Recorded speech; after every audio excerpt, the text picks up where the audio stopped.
Hello everyone, मेरा नाम है Dev Kumar Mandal and you are watching Toppers Guidance. तो देखिए, हम लोग जो सिक्योर 70/70 सीरीज चला रहे थे क्लास 12 फिजिक्स जैक बोर्ड के लिए, तो ये है आज आपका लेक्चर नंबर 10। ठीक है, इससे पहले लेक्चर 1 से 9 हो चुका है। जो नहीं देखे होंगे वो देख लीजिएगा, उस सब लेक्चर को नोट कर लीजिएगा कॉपी में।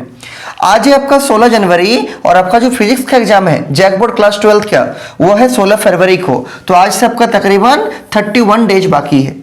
ठीक है, तो हमको उम्मीद है कि आप लोग अपना पढ़ाई को अच्छे से कर रहे होंगे। देखिए, आज का जो आपका ये क्वेश्चन है, ये आपका वेव ऑप्टिक्स टॉपिक से लिया गया है। वेव ऑप्टिक्स टॉपिक से लिया गया ये क्वेश्चन है। ये क्वेश्चन 2020 में 2022 में पूछा गया क्वेश्चन है आपका जैक बोर्ड में क्लास 12 के लिए। और ये क्वेश्चन मैक्सिमम टाइम में 3 मार्क्स में और कभी कभी 5 मार्क्स में भी एग्जाम में आ सकता है। ठीक है, क्वेश्चन देखिए क्या बोल रहा है। इसमें 2 पार्ट है क्वेश्चन का। पहला क्वेश्चन है इसमें कि what do you understand by the term interference of light. Interference of light क्या होता है आपको बताना है। इसी में सेकंड क्वेश्चन है कि mention the necessary condition for sustained interference. Sustained interference of light के लिए नेसेसरी कंडीशन क्या क्या होता है वो आपको लिख के बताना है।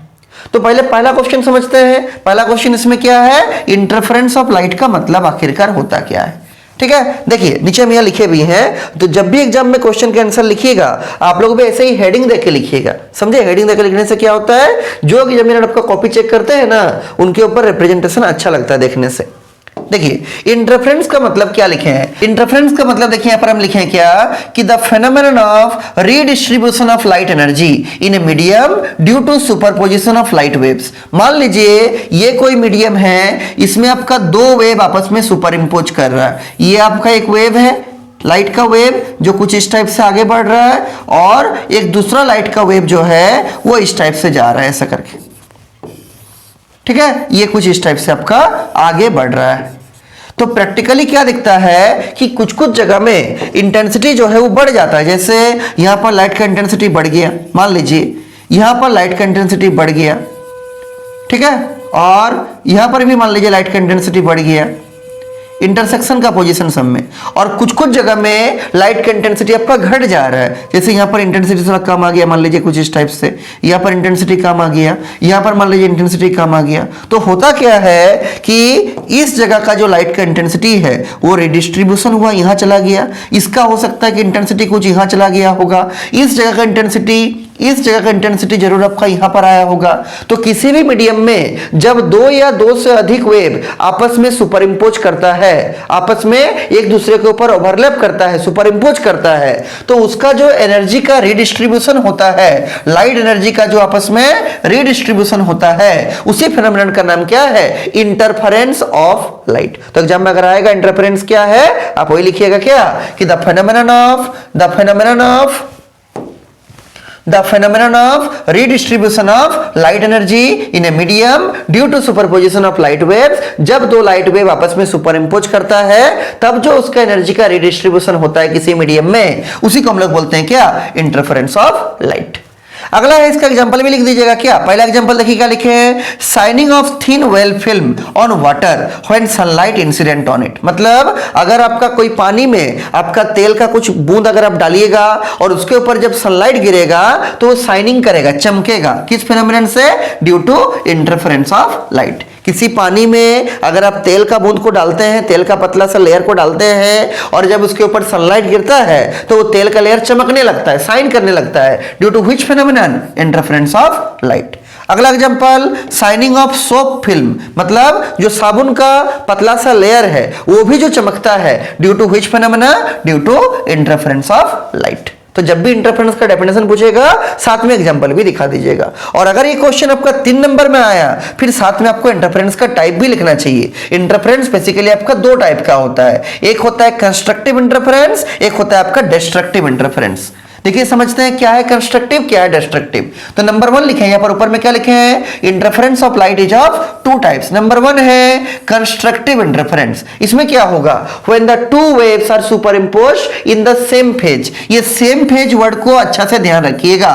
2 वेव जो सुपरइम्पोज कर रहा है वो जब सेम फेज में सुपरइम्पोज करेगा, तब जो इंटरफेरेंस होगा उसको हम लोग क्या बोलेंगे, कंस्ट्रक्टिव इंटरफेरेंस। और इस केस में आपका जो रिजल्टेंट इंटेंसिटी होगा उसका वैल्यू क्या आएगा, मैक्सिमम आएगा। तो क्या बोले, जब दो वेव सुपर इंपोज करेगा सेम फेज में और जिससे कि उसका रिजल्टेंट इंटेंसिटी मैक्सिमम आएगा, उस इंटरफेरेंस को हम लोग क्या बोलेंगे, कंस्ट्रक्टिव इंटरफेरेंस बोलेंगे। क्लियर है? इसका जस्ट उल्टा, जब दो वेव सुपर इंपोज करेगा किसमें, अपोजिट फेज में, उसको हम लोग क्या बोलेंगे, डिस्ट्रक्टिव इंटरफेरेंस बोलेंगे। और डिस्ट्रक्टिव इंटरफेरेंस में जो इंटेंसिटी रहेगा वो क्या रहेगा, मिनिमम होगा। क्या होगा, मिनिमम होगा। तो जब सेम फेज में सुपर इंपोज करेगा उसको कंस्ट्रक्टिव इंटरफेरेंस बोलेंगे और उसमें इंटेंसिटी आपका मैक्सिमम आएगा। जब अपोजिट फेज में सुपर इंपोज करेगा, सुपर इंपोज मतलब मिलना, एक दूसरे के ऊपर चढ़ जाना वेव सबका, ठीक है। तो जब अपोजिट फेज में सुपर इंपोज करेगा उसको बोलेंगे डिस्ट्रक्टिव इंटरफेरेंस और उस केस में क्या होगा, रिजल्टेंट इंटेंसिटी वो आपका होगा मिनिमम। क्या होगा, this is the minimum intensity. Clear है पूरा? ठीक है। इसका देखिए क्वेश्चन का जो सेकंड पार्ट है, तो अगर इंटरफेरेंस ऑफ लाइट आपका 3 नंबर में पूछेगा तो आपको पहले इंटरफेरेंस का डेफिनेशन देना है, क्या होता है नहीं होता है। एक तो कम से कम एग्जांपल लिख दीजिएगा, हम 2 एग्जांपल लिख के दिखाए हैं, फिर 2 टाइप दिखा दीजिएगा, कंस्ट्रक्टिव वाला भी और डिस्ट्रक्टिव वाला भी। अब देखते हैं क्वेश्चन का सेकंड पार्ट। क्वेश्चन का सेकंड पार्ट में बोला है मेंशन द या right the necessary conditions for sustained interference. Sustained interference के लिए क्या नेसेसरी कंडीशन लाइट को फॉलो करना पड़ेगा। देखिए ये आप लोग को जब क्लास में पढ़ाए थे तब भी बताए थे, और जिसके पास नहीं लिखा हुआ है वो अभी देख के इसको नोट कर लीजिएगा। बहुत इंपॉर्टेंट क्वेश्चन है ये, आपका अलग से भी क्वेश्चन पूछ सकता है 2 या 3 नंबर के लिए। कंडीशंस फॉर सस्टेन्ड इंटरफेरेंस, ये आप लोग पढ़े होंगे तो आप लोग को YDSE में भी मिला होगा इसका use, Young's double slit experiment में। ठीक है, देखिए पहला क्या है, जो सोर्स ऑफ लाइट आप यूज कीजिएगा ना वो आपका मोनोक्रोमेटिक होना चाहिए। देखिए मोनो मतलब होता है सिंगल, मोनो मतलब क्या, सिंगल, और क्रोमेटिक जो वर्ड है ये क्रोमा वर्ड से बना है और क्रोमा का मतलब होता है कलर। तो सिंगल कलर का जो लाइट होता है, सिंगल कलर का जो लाइट होता है उससे आपका होगा क्या, सस्टेन्ड इंटरफेरेंस। जो सोर्स ऑफ लाइट आप यूज कीजिएगा वो सिंगल कलर का आपका होना चाहिए, पहला।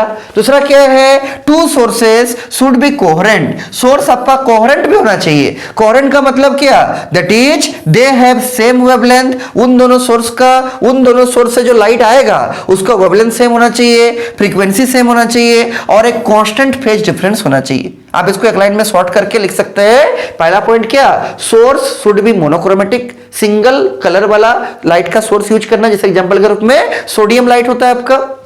नंबर 2 शॉर्ट में क्या लिखिएगा, 2 सोर्सेस शुड बी कोहेरेंट, और कोहेरेंट का मतलब भी लिख दीजिएगा तो और अच्छा होगा, that is they have same wavelength, same frequency and having constant phase difference. Point number 3 क्या है, both the wave have same amplitude, जो 2 वेव आपस में सुपर इंपोज करेगा और जिससे इंटरफेरेंस ऑफ लाइट देखने को मिलेगा उन दोनों वेव्स का क्या होना चाहिए, एम्पलीट्यूड भी आपका सेम होना चाहिए। पॉइंट नंबर 4 क्या है, both the waves are travelling in the same direction. Obvious सी बात है, अगर आपका वेव सेम डायरेक्शन की तरफ ट्रेवल करेगा तब ना आगे जाके सुपर इंपोज करेगा। अगर एक वेव मान लीजिए इधर जा रहा है, एक वेव मान लीजिए इधर जा रहा है, क्या दोनों कभी मिलेगा, कभी सुपर इंपोजिशन होगा? आंसर है बिल्कुल नहीं होगा। मतलब जो 2 वेव आपका इंटरफेरेंस ऑफ लाइट करेगा, बनाएगा, वो दोनों क्या होना चाहिए, both the waves should travel in the same direction. तो दोनों वेव का एम्पलीट्यूड सेम होना चाहिए, कोहेरेंट सोर्स से चाहिए और सोर्स ऑफ लाइट मोनोक्रोमेटिक होना चाहिए और वेव क्या होना चाहिए, सेम डायरेक्शन में फ्लो करना चाहिए। तो वो मिलेगा ही नहीं, और मिलेगा नहीं तो आपका फिर इंटरफेरेंस ऑफ लाइट भी नहीं देखने को मिलेगा। तो क्या लिखे, both the waves are travelling in the same direction. अगला सुनिए क्या है next point, point number 5। Point number 5 है कि 2 slits should be narrow. Narrow का मतलब होता है पतला। ये आप लोग पढ़े होंगे YDSE में कि यहां पर एक सोर्स ऑफ लाइट था, मोनोक्रोमेटिक सोर्स ऑफ लाइट, और यहां पर आपका 2 स्लिट था। ये पहला स्लिट का मतलब छेदा होता है, ठीक है। ये स्लिट नंबर S1 है, ये स्लिट नंबर S2 है। ये दोनों आपका कोहेरेंट सोर्स है क्योंकि इसी से ये सब निकल रहा है, ठीक है। अब देखिए ये जो दोनों स्लिट्स है ना, S1 और S2, ये दोनों स्लिट्स कैसा होना चाहिए, बहुत ही आपका पतला होना चाहिए, बहुत ही आपका नैरो होना चाहिए। मतलब इसका जो इंटरनल रेडियस है स्लिट सबका, ये बहुत ही छोटा होना चाहिए, ठीक है। वही लिखे हैं कि 2 स्लिट्स शुड बी नैरो।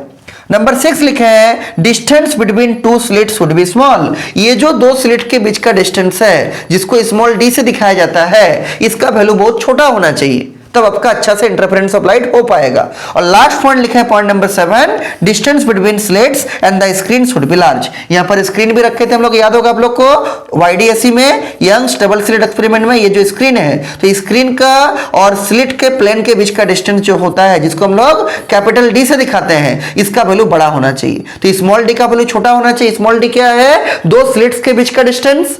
और कैपिटल D का वैल्यू क्या होना चाहिए? स्मॉल d का वैल्यू आपका छोटा होना चाहिए। स्मॉल d क्या है? दो स्लिट्स के बीच का डिस्टेंस। और कैपिटल D का वैल्यू क्या होना चाहिए? बड़ा होना चाहिए। कैपिटल D क्या है? प्लेन ऑफ द स्लिट्स और प्लेन ऑफ द स्क्रीन के बीच का डिस्टेंस। वही लिखे हैं, distance between the slits and the screen should be large. तो अगर एग्जाम में क्वेश्चन आएगा तो इसमें से कोई 3-4 5 पॉइंट, सब तो इजी ही पॉइंट सब है, आप आराम से लिखिएगा, पूरा नंबर आपको मिलेगा। पहला इसको जरूर लिखिएगा, source of light should be monochromatic. Point number 2, जो सोर्स होगा वो कोहेरेंट होना चाहिए। नंबर 3, जो वेव सुपर इंपोज करेगा वो सेम एम्पलीट्यूड का होना चाहिए और सेम डायरेक्शन में फ्लो करना चाहिए। जो दो स्लिट्स आप लीजिएगा वो स्लिट्स सब नैरो होना चाहिए, पतला छेद होना चाहिए उसमें, और दो स्लिट्स के बीच का डिस्टेंस बहुत कम होना चाहिए, और distance between slits and screen क्या होना चाहिए? बहुत ज्यादा बड़ा होना चाहिए, लार्ज होना चाहिए। क्लियर है? तो यही आपका क्वेश्चन था, कौन सा? लेक्चर नंबर 10 का। तो हमको उम्मीद है ये आपको ठीक से समझ में आ गया होगा। ये सब क्वेश्चन को कॉपी में अच्छे से नोट कीजिए, और जिस दिन नोट कीजिएगा, आज अगर आप नोट कर रहे हैं तो आज ही को इसको अच्छे से प्रैक्टिस कर लीजिए, तब जाके ये सब का यूज आपको एग्जाम में देखने को मिलेगा और आप एग्जाम में अच्छे से लिख पाइएगा। ठीक।